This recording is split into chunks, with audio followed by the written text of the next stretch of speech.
Alright, this is my video on the Dynam Sky upgrades after crash. As you can see, there's some tape. We got some black tape on the nose here, and we've got some packing tape. I put packing tape all along the wings, front and rear, on both sides, also on the motor itself, the entire rear section. All on the rear wings here, the rudder, everything. Even underneath, everything's, taped up pretty well. What I did here, I added a camera. Probably going to secure this a little bit better, but for the time being, it'll do. I was going to put it here, but you know what? It wound up facing upward rather than forward, so I went ahead and put it here instead. When we go inside, I made this into like a little hatch here. I put a neodymium magnet here. You can't see it, but I also put neodymium magnets here and here, so when the wings come together, they hold a lot better. I got these here. These are the neodymiums. They're very, very hard to get apart, almost impossible. So anyway, when we go inside, you see, first off, let me just say that this entire fuselage was in 3 pieces. 1, completely ripped off. 2, completely broken off.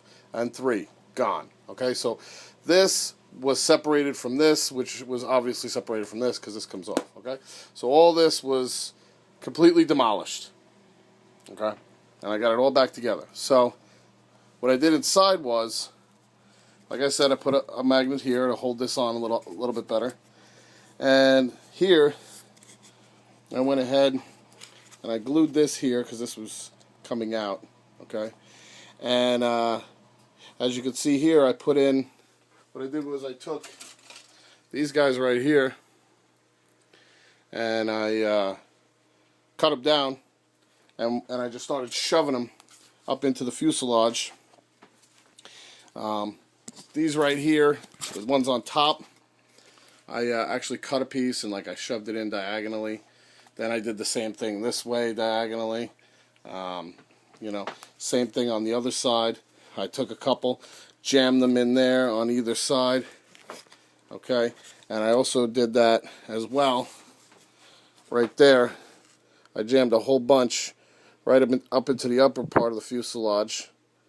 And I put foam. You can see that foam in there. I put that foam in there to help with the battery when the battery's in. I also put foam in the back, okay, to keep things from rattling around. And what I do is, I do have an upgraded battery, but when I'm using the regular battery, or any battery for that matter, pop it in, okay. Then I got a little piece of foam here that I just pop on now, and that'll keep that in place. So I pop in all the wires, alright, like so. And then when I close it up, this little piece of foam right here will kind of keep everything in. And that's pretty much it. I shoved a bunch in here. There's 1, 2, 3, 4 stakes right in here to take a nice hit.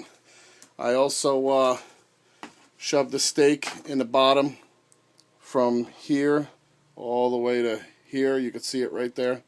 So, this thing is, I would say, probably more rigid than it was when I pulled it out of the box. I'd have to say it's probably more rigid. Everything on it works. You know what? I'll give a little test for you just to show you. Just a little something. Hold on, bear with me here. I gotta plug in the battery. And we'll show you how this thing sounds. It's pretty mean. Okay, that's the start up. Okay, now it's recognized the controller. It's throwing a code. Not really sure what that is, but you can see everything works. And the rear rudder. Hold on, sorry. Get a good angle for you here.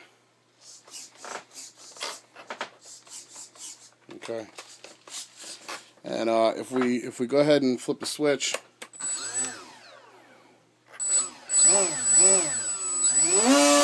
whoa, we almost lose it. So as you can see, she's got some power to her. And let's try that again, shall we? You can hear that's a mighty fucking blowing my trash around. Anyway, you know, I would say that she's good to go now. We'll see what happens as far as crashing goes. I'm not going to say it's perfect, but it's a lot better than before. All right? Do hope you enjoyed.